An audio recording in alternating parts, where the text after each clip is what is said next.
Mesdames et messieurs, bonsoir et bienvenue à cette émission d'Info 9. Pendant la pandémie qui sévit encore, malheureusement, un métier que l'on n'a pas beaucoup parlé, sinon pas parlé du tout, c'est celui de trappeur. La pandémie a aussi frappé très durement les adeptes de ce sport qui, soit dit en passant, est devenu un sport familial, beaucoup plus qu'on pourrait le penser. Alors, un trappeur bien connu qui vient nous expliquer comment cette dernière a vraiment nui à la fourrure. Alors, mesdames et messieurs, je reçois un trappeur de l'Abitibi-Ouest, M. Claude Morin. Monsieur Morin, bonsoir. Bonsoir, M. Lacan.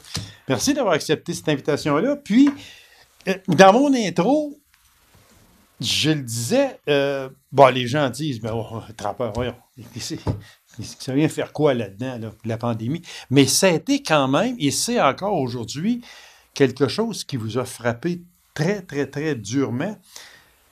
Moi, si je vous demandais, mais avant d'aller dans le creux de l'histoire, j'aimerais juste, parce que j'ai fait une parenthèse en disant que c'est devenu un sport familial, la trappe. Un peu comme la chasse à l'orignal.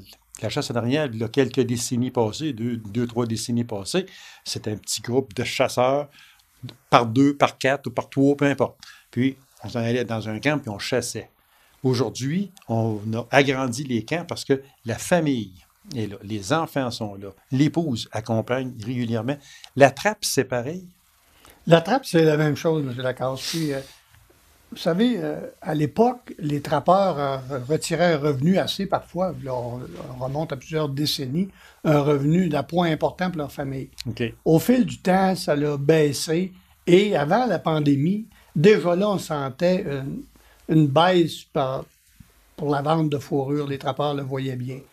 Mais l'intérêt des jeunes familles, comme vous le mentionnez dans votre intro, était toujours là et est toujours présent. Ils se donnent des formations régulièrement en Abitibi-Témiscamingue pour former des nouveaux adeptes. Mais c'est différent. C'est devenu, comme vous le mentionnez, un sport comme peut l'être la chasse à l'orignal ou la pêche. Et qu'est-ce qui a fait mal au marché? Il y a eu la maison, les éleveurs de fourrure, ils ont de fourrure d'élevage comme le vison, le renard, qui ont été touchés, eux autres, plus durement encore que nous, les trappeurs, en ce sens que la maison d'Ancan qui leur appartenait à Toronto fait faillite, on va dire comme oui? c'est, Okay. fait faillite. Et la seule maison d'Ancan qui reste en Amérique du Nord maintenant est située à Northby, en Ontario, Fair Harvester, pour le nommer. Et par ailleurs, il y a eu un encan à la fin du mois la dernière fin de semaine du mois d'août. Et là, il y avait beaucoup d'exemples, 81 000 fourrures de castors en vente. Ça en est vendu dans les 3 jours de l'encan, à peu près 5 000. Ah, alors, mon Dieu! c'est minime, mais le prix a été très bas. Ça veut dire que le castor, qui se vendait déjà très bien, je me souviens, parce que moi, je vous ai reçu ici comme trappeur, Claude Gauthier, entre autres aussi, qui est passé souvent à mon émission, qui est un trappeur émérite également. C'est un de nos professeurs, d'ailleurs, qui enseigne. Voilà, exactement. Puis, je me souviens qu'on a fait des émissions où le castor valait quand même un assez bon prix. On se souvient qu'un castor de 72 pouces, à l'époque, ça valait jusqu'à 1 $ le pouce. 72 pouces, 72 $. Aujourd'hui, un beau castor en dollars américains, les encans, ça s'est vendu 18 $ au marché de l'encan de Northby. Et il y a eu une plus grosse encan une semaine auparavant à Copenhague, au Danemark, où ça, c'est la plus grosse encan mondiale. Et même là, mis à part le loup et l'ours, que les prix ont été quand même acceptables, les autres espèces se vendent difficilement. De part aussi l'impossibilité pour les acheteurs internationaux de se déplacer en raison de la COVID. Alors, ça demeure un enjeu, mais malgré tout ça, il y a encore un marché. Je parlais la semaine dernière à Fourrure-Grenier, que tout le monde connaît en région. Oui. Et ça, j'invite le monde en passant à encourager. On dit encourager local, mais Fourrure-Grenier, c'est quelqu'un, il faut les encourager aussi. Oui, parce que qui est à Val-d'Or. Qui tient quand même plusieurs employés. L'usine de confection de bottes et tout ça est à Barrault. Mais il mentionnait que lui, il achète toujours des fourrures pour préparer pour son usine, ses besoins d'usine. Mais les trappeurs sont toujours présents, les trappeurs familiales. Mais ce n'est pas nécessairement le trappeur comme on a connu à notre époque, là, une ou deux générations. C'est le trappeur avec ta famille de fin de semaine, comme vous le mentionniez, le camp. Ils vont faire quelques prises, vont initier leur enfant à la nature, à ce sport-là aussi. Mais ils ne feront pas nécessairement le dépiotage de leurs bêtes. Ils vont plutôt rechercher la complicité de trappeurs aguerris pour leur préparer leur fourrure pour les vendre. Ou souvent, ils vont les vendre à fourrure grenier en entier. Mais il existe toujours un intérêt pour ce type de chasse-là ou de trappe-là. Mais ce que je vois, moi, c'est bien personnel ce que je vous dis. Actuellement, on a plusieurs terrains enregistrés au Québec. Mais je ne suis pas certain que ça va perdurer dans le temps. J'ai comme l'impression qu'on se dirige vers une libéralisation des terrains de piégeage comme les camps de chasse sont. Ça veut dire que... Ça veut dire l'abolition, moi, je ça veut dire que maintenant, Claude Morin, il y a un territoire, un terrain de chasse, de trappe. De trappe avec droit exclusif. OK, un droit exclusif. Ça veut dire qu'il se pourrait que Claude Morin perde ce terrain-là, puis qu'il soit accessible, mettons, à Gaby Lacasse, puis à M. X, à Mme Y, etc. Je pense qu'on est rendu là. Ça serait souhaitable. J'ai hâte de voir ce que les associations vont vouloir. Je pense que ce serait une bonne chose pour permettre à un plus grand nombre d'adeptes de pratiquer ce sport-là. Il y a des ententes entre les chasseurs, entre les camps qui... je ne vais pas à proximité de ton camp durant la chasse à l'orignal. Et il y a beaucoup plus de chasseurs à l'orignal qu'il y a de piégeurs. Je suis certain qu'ils pourraient avoir la même entente. Il y a toujours la fameuse question des camps de piégeage. Oui. Mais je pense que ça pourrait être remplacé par des camps de villégiature simplement. Mais moi, c'est mon opinion. Bon, oui, mais renseignez-moi, disons. OK? Bon. Claude Morin a un terrain de trappe. OK? Gaby Lacasse, il n'y en a pas, mais il en veut un. Il peut-tu l'avoir voisin de Claude Morin? Ou bien non, si là, il fait quoi? Il y a une carte, OK, lui, il est disponible, lui, il est disponible. Est-ce que c'est ça? À chaque année, il y a des terrains qui deviennent libres, sont mis au vent à l'enquête par le ministère. OK. Bon, quelqu'un qui a son permis de piégeage peut appliquer là-dessus. Mais ceux qui ne veulent pas avoir de terrain exclusif, à droit exclusif, bénéficient de la possibilité de faire du piégeage aux alentours des municipalités. Il y a des zones libres qu'on appelle, qui, avec la permission des cultivateurs, tu peux exercer l'activité de piégeage, ou sur les terres de la couronne qui sont dans cette zone libre-là. Okay. Mais les terrains enregistrés sont bien définis par une carte, mais ils ont quand même, le ministère, gardé avec les associations de trappeurs des zones libres pour permettre aux adeptes, à ceux qui débutent, de pouvoir exercer cette passion-là dans leur alentour. Mais je pense toujours que les discussions devront se faire parce que tu as toujours la question de la déprédation aujourd'hui. Comme il y a moins de piégeurs, le prix de la fourrure, exemple, du castor est tellement bas qu'il y a moins de piégeurs. Donc, ça crée un besoin pour le gouvernement, pour les municipalités, de faire affaire à des piégeurs pour enlever les castors qui risquent de briser les chemins. On sait ce que ça cause oui, exactement, oui. Comme problème. Alors, l'activité est toujours là. Quelle fourrure aujourd'hui? On parle durant la pandémie, c'est sûr qu'on est encore dans ça. On parle, quelle fourrure est la plus attrayante, la plus payante aujourd'hui? Bien, le coyote de l'Ouest canadien, qui s'est bien vendu. L'ours noir, même, l'ours noir, il y a des quantités quand même plus minimes. Est-ce qu'il y en a encore beaucoup d'ours? Il y a encore, moi je dis toujours ce que le regretté Roger de Denus disait, je fais confiance aux mes ours, les ours, il y en a amplement. Okay. C'est pas un problème. Puis, les piégeurs, on sait qu'on a le droit de capturer 2 ours au piège, soit le printemps, soit l'automne. Et on a également à la chasse à carabine qui est permis le printemps. Okay. Alors, il y a quand même une bonne population d'ours que les muséologistes nous avaient mentionné. Là, vous me disiez tantôt que la maison d'Ancan à Toronto a fait faillite. Effectivement, il ne demeure que Norbé. OK. Fait que là, il y a seulement Norbé. Claude Morin a de la fourrure à vendre, castor, loutre, marton, peu importe. Bon. Il y a de la fourrure à vendre. Il reste à Macamic. Il faut qu'il vende ça à Norbé. Il peut les vendre à Fourrure Grenier, qui est un acheteur aussi de fourrure, M. Grenier, et où il y a les commissionnaires pour le Fur Harvester à Norbé qui passent une couple de fois par année, rencontrer les trappeurs dans les municipalités. Exemple, en Abitibi-Ouest, le récolteur de fourrure va s'installer probablement à Lassar, où les gens vont aller porter leur fourrure là dans des sacs et à leur nom. Et ces fourrures-là sont envoyées à l'encan de Norby. Avant, il y avait 2 endroits, Norby et Toronto. Maintenant que Toronto n'existe plus, c'est que Norby. Et là, c'est mondial. Mais comme je vous dis, les acheteurs mondiaux n'ont pas pu se déplacer pour se rendre à Norby cette année compte tenu de la pandémie. Mais on espère qu'il y a des jours meilleurs qui pointent à l'horizon là, pour ceux qui affectionnent ce sport-là. On dit que la mode n'aide pas non plus. C'est vrai. C'est vrai. Par ailleurs, quand on regarde les confections de bottes de fourrure, comme Fourrure Grenier ou les autres fabricants, il y a quand même une bonne demande parce que, vous savez, un hiver, on en a toujours ici, en Abitibi-Témiscamingue. Au Québec, c'est pas un problème. Alors, les manteaux chauds ou les bottes chaudes, c'est certain que ça va avoir encore la mode, mais la mode mondiale, c'est cyclique. Okay. Parfois, on va voir arriver des modes qu'on ne soupçonnait pas. Là, les demandes, à un moment donné, c'était les loutres. À un moment donné, c'était les martes. À un moment donné, c'est les visons. Mais on est toujours concurrencé par les producteurs de visons d'élevage ou de renards d'élevage. Et ça vient, disons, je dirais pas fausser, mais ça vient diminuer le prix de la fourrure sauvage.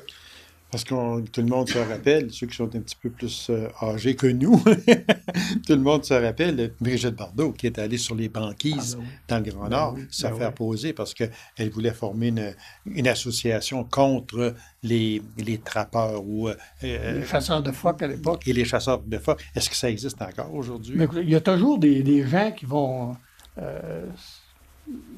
être contre le piégeage ou qui vont être contre la chasse ou même à la limite contre la pêche. Mais pour un juste équilibre, je pense qu'il n'y a rien de mieux placé qu'un piégeur pour assurer l'équilibre. Parce que si le piégeur capture les castors qui doivent être capturés, il va y avoir moins de bris de chemin. Oui, c'est sûr. Il y a des avantages. Moins d'arbres abattus inutilement. Alors, il y a un contrôle. Puis ce contrôle-là, je pense que les trappeurs sont capables de bien l'exercer. Et au fil des temps, il va toujours en avoir, c'est certain. Très brièvement, M. Morin, fourrure d'élevage. Oui. Expliquez-nous, c'est quoi? Mais en fait, ce sont des gens, des commerçants, qui décident de produire une fourrure. Ils vont produire un vison. Aujourd'hui, ils sont capables de manipuler les naissances, faire en sorte que dans la génétique, il peut y avoir un vison d'élevage qui va venir au monde rose, bleu, pastel, beaucoup plus gros que nos visons sauvages. Alors, vous comprendrez que la fourrure a plus d'attrait pour les acheteurs, pour les couturiers et tout ça. La même chose pour les renards d'élevage, qui sont des qualités supérieures. Donc, ça fait... Autrement dit, on forme notre fourrure à la couleur un peu qu'on voudrait avoir. C'est ça, mais ça crée un manque à gagner pour les piégeurs de fourrure sauvage. De là... les modes, des fois, ils vont revenir à la fourrure sauvage plutôt qu'à la fourrure sauvage. Répondez-moi dans une réponse de 10 secondes seulement. Êtes-vous inquiète de l'avenir de la trappe? Pas du tout. Je pense que la trappe va migrer dans le temps, mais les familles vont toujours être intéressées, comme la chasse l'est encore. Monsieur Morin, une petite question que je n'avais pas du tout, parce que ça ne concerne pas la trappe du tout. On sait que dans un an, il y aura des élections municipales au Québec. Vous êtes le candidat défait en 2017 à la mairie. Est-ce que vous pensez revenir sur les rangs 2021? Je ne m'attendais pas à cette question-là, mais je vais vous le poser. La réponse, c'est oui. On a sûrement l'occasion de s'en parler, mais je prépare déjà l'arrivée de 2021. Monsieur Morin, ça fait un plaisir. Merci beaucoup. Puis, on en sait beaucoup plus sur la trappe. Avec ma petite question piège, j'étais même beaucoup. Je l'ai un peu surpris. Fait que, mais je vais recevoir aussi la mairesse actuelle. On posera également cette question-là. Merci beaucoup, M. Morin. Ça m'a fait plaisir, M. Lagarde. Alors, mesdames et messieurs, courte pause, on revient immédiatement après. Restez avec nous.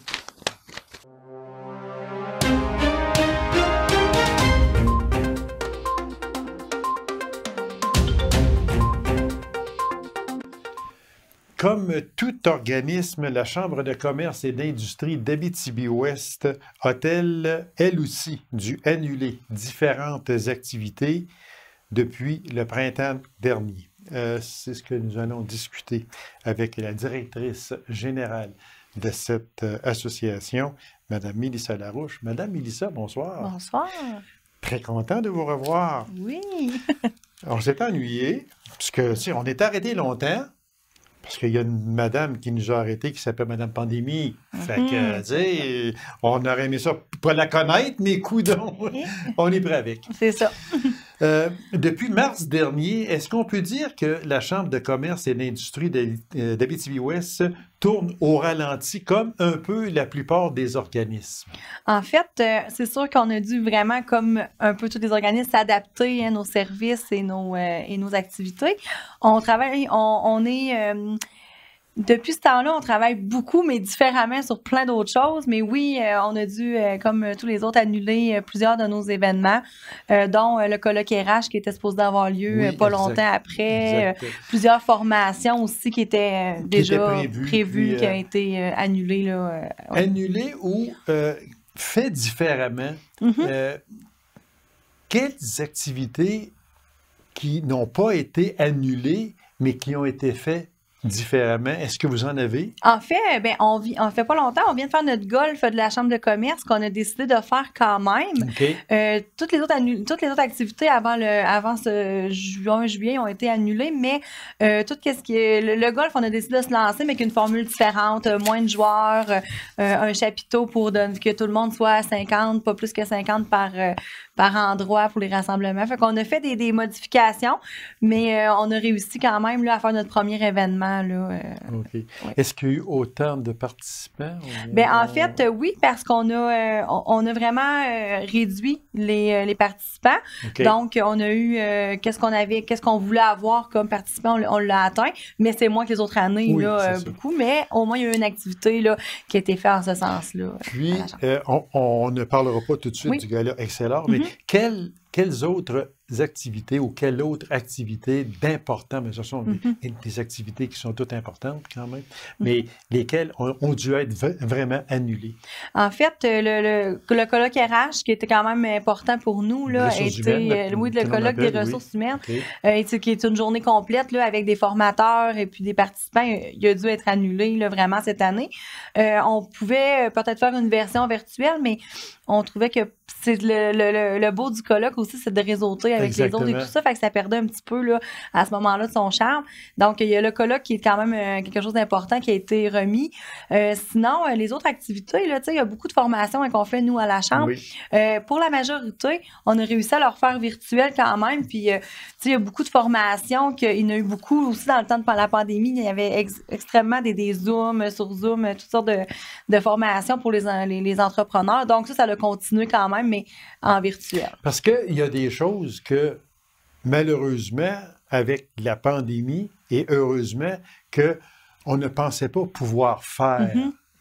Puis, mais ça s'est fait autrement, comme le télétravail, entre autres, qui s'est fait à la maison.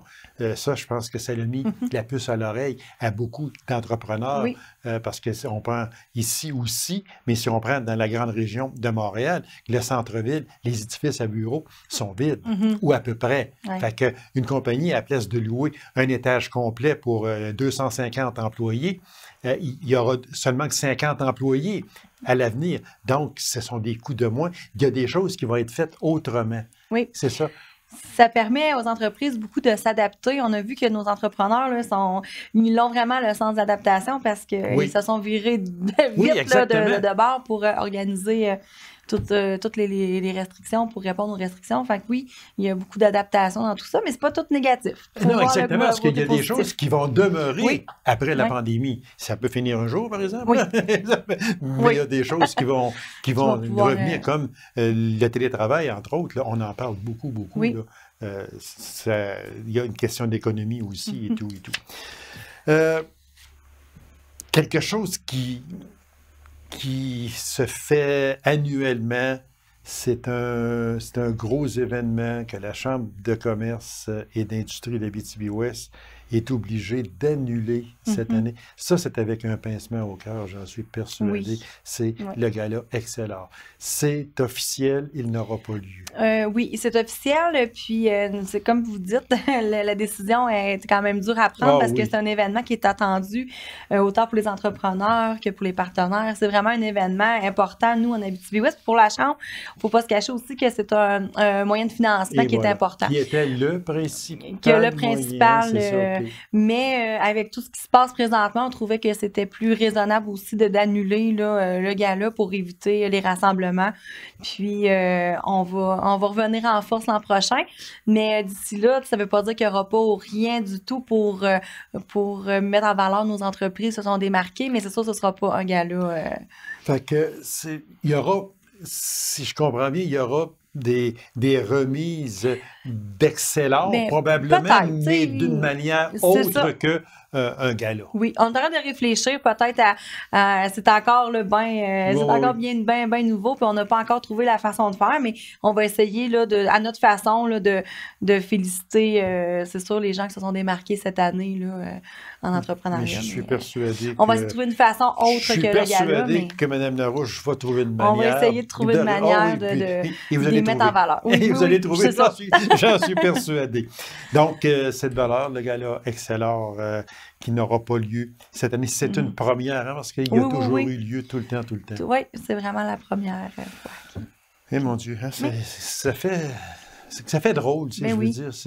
C'est une coutume, un moyen de financement, oui, mais c'est une coutume de rendre hommage et aux méritants. On rend hommage à beaucoup de personnes, à beaucoup d'industries qui se démarquent d'année en année.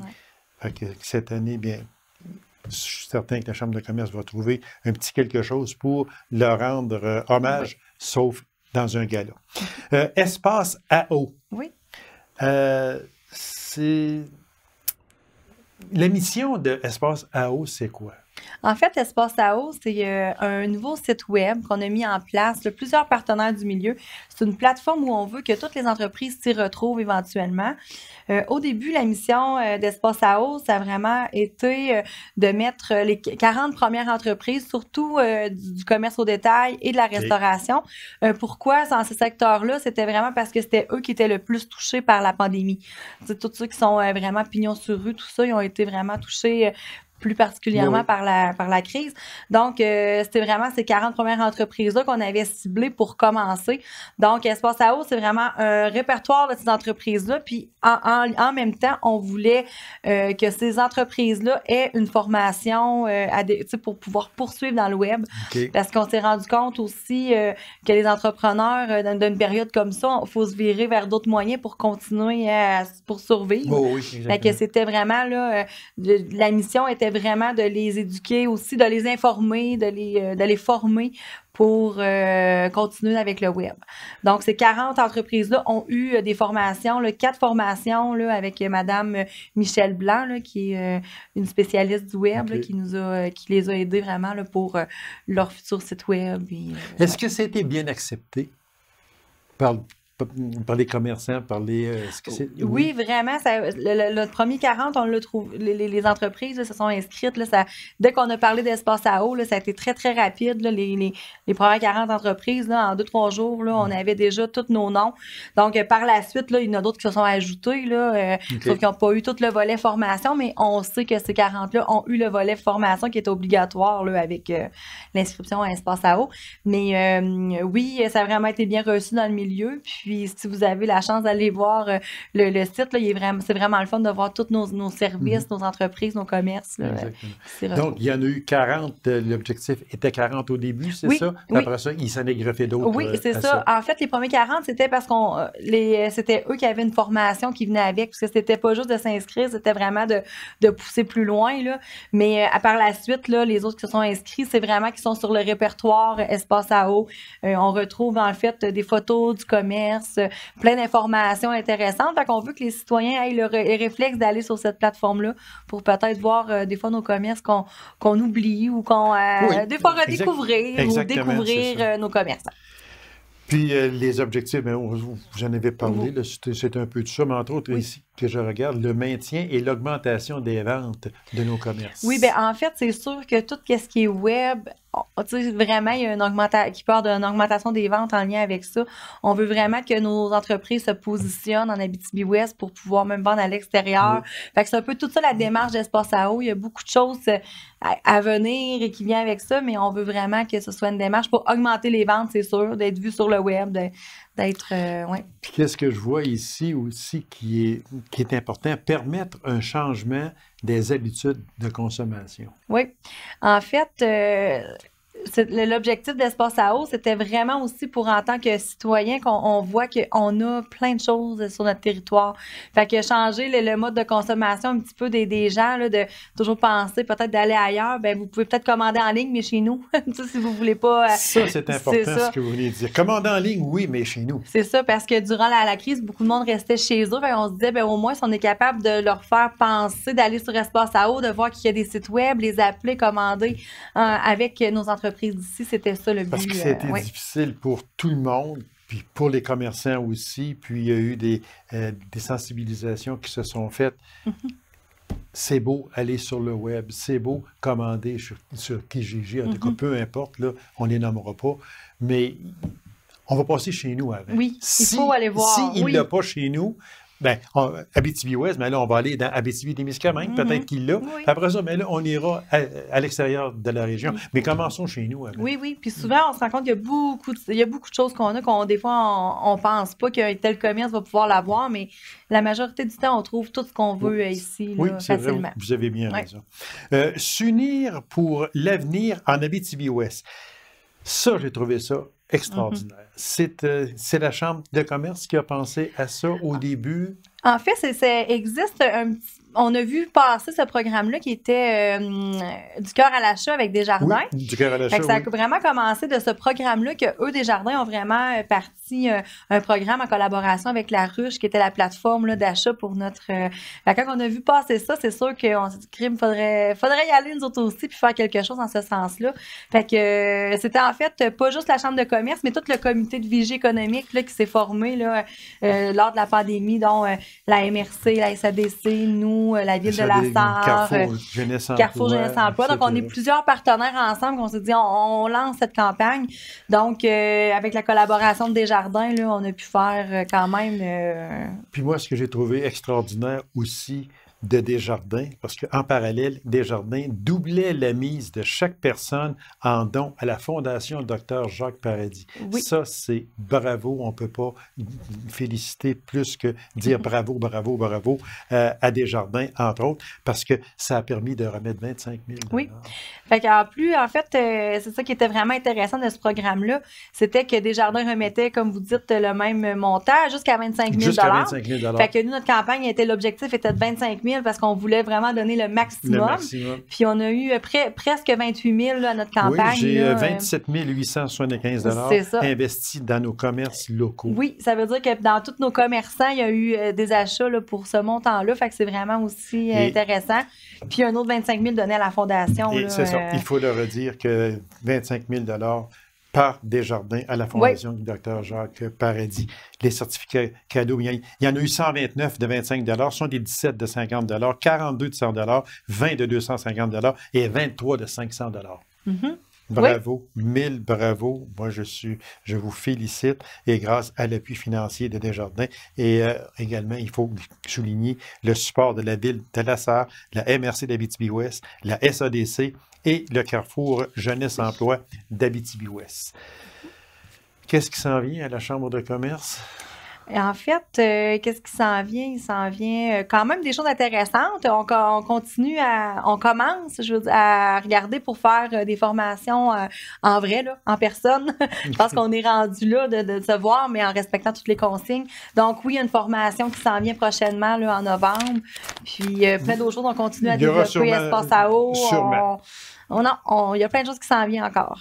Alors, on le répète, il n'y aura pas de gala Excellor cette année, malheureusement, mais il y a des choses qui vont se continuer. Oui. Mélissa Larouche, merci infiniment et continuez votre excellent travail. Je sais que ce n'est pas facile en temps de pandémie, mais vous faites un excellent travail. Merci beaucoup. Puis je vous en remercie et vous aurez toujours une place ici à cette émission. Parfait. C'est moi qui vous remercie. Alors, mesdames et messieurs, merci d'avoir été là. On donne rendez-vous à une prochaine émission d'Info 9. Au revoir.